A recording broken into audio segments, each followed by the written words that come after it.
Oh my gosh.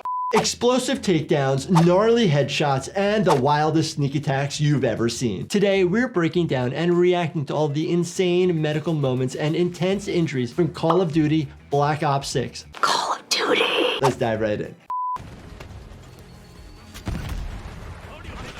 Knock the guy out with like a hit to the back. You know, the only time you're really gonna knock somebody out per se is pretty much a head injury. Getting the head hit in the back or hitting your forehead onto that wall in that situation. Typically, unless you're doing some other injury to the back, penetrating in, someone's not gonna be totally knocked out per se. They're gonna be that limp. Oh my gosh. A baseball bat to the back. The biggest things I worry about, obviously spinal cord injury, but you also think about just the bones themselves. We can feel the spinous processes. That's what you're feeling on your back of your spine, not just for structural support of the muscles around, but also to protect the spinal cord. Those can actually fracture off. Oh man, baseball bat right to the face. Getting hit on the right side of the face, this looks like an aluminum piece of metal. The mandible will potentially fracture on this side, but then the energy will go out the other side, causing a fracture on both sides. Typically, you're gonna get your jaw wired shut. It's like a couple braces basically, and you're given a pair of wire cutters in case you need to cut it open, in case you vomit. You don't want to aspirate on your own vomit because your mouth is wired shut. Causing hyperextension of the back. Now, depending on where it cracks will depend on your injury. If it's in your lumbar area, that's going to affect your lower extremities. If it's in your thoracic area, depends on how high up it is. But again, it's really just going to cause significant pain to your back. My back! And then the question ends up being, does that force cause enough trauma to cause an injury to the spinal cord? Oh! What? Those are moves in the game? Holy cow. Neck and upper clavicular area here on the right. What structures are you worried about? You got the carotid artery and jugular vein. The jugular vein is the vein, so it sits a little bit closer to the skin versus the artery is a little bit deeper, typically behind it. So if you get one, typically you get both. Digging deeper down into that area, if you miss the bone, you can get into your airway potentially, depending on the angle. Oh, lay to the side of the neck. You have a lot of muscles that go over top here. You got this big muscle here, your sternocleidomastoid, and then you have a bunch of scalenes, as well as your platysmus. A blade can get through a lot of those structures. The firm structures within this area end up being your hyoid bone, your trachea, as well as the spinal vertebrae in the back. Gunshot wound, probably to the head. Could you get it straight to the torso and hit the heart? Yes. Yes. Those are the areas of single shots that would incapacitate somebody. We see this often enough in the emergency department where somebody hasn't succumbed to the injury yet, but it's a single gunshot wound that ends up causing a lot of destruction. What's on it? I mean, look at that speed. Oh, okay. Explosion from the ground. Unfortunately, we've seen this before, not just in military action, but civilian as well. Typically, it's the compressive force. If you're not right there, you can rupture your eardrums, which would cause a lot of pain and bleeding and disorientation, including tinnitus or tinnitus, that high-pitched ringing noise. You worry about a pneumothorax, so a puncture to the lung, and then the other injuries related to hollow versus solid organs, and then the initial blast if you're close to it. Oh!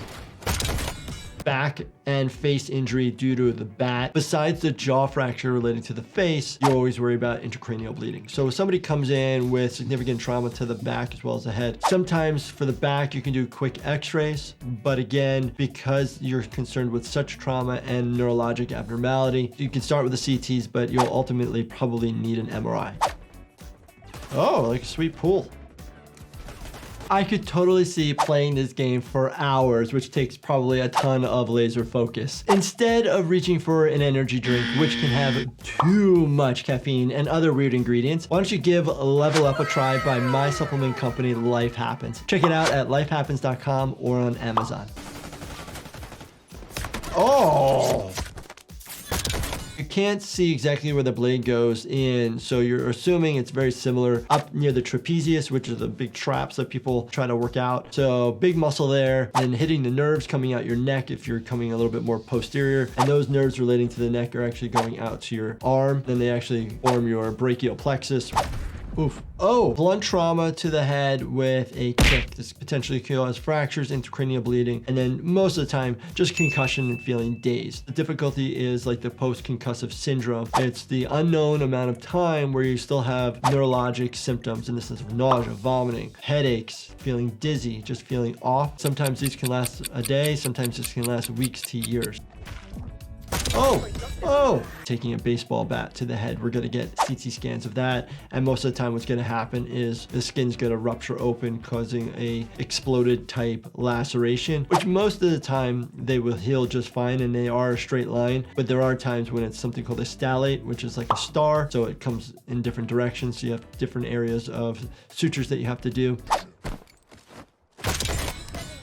Not just a baseball bat. I've seen injuries relating to crowbars, hammers, metal pipes, rebar, metal objects, all causing significant amount of trauma. And these games downplay it. Yeah, they get knocked out, but you see destruction of tissue, destruction of bones. People succumb to the injuries. Please don't use these. Stay away from these scenarios. Oh, we got some medicine. Awesome. Spring loaded. So maybe like an auto injector. There are a couple that are out there. Epinephrine is the one that most of us know. So adrenaline, that could be helpful in these scenarios. Sometimes you can have auto injectors of pain medication. Most common we have out there is morphine. And then obviously other injector pens that we see commonly, not in this scenario, would be like insulin for a diabetic.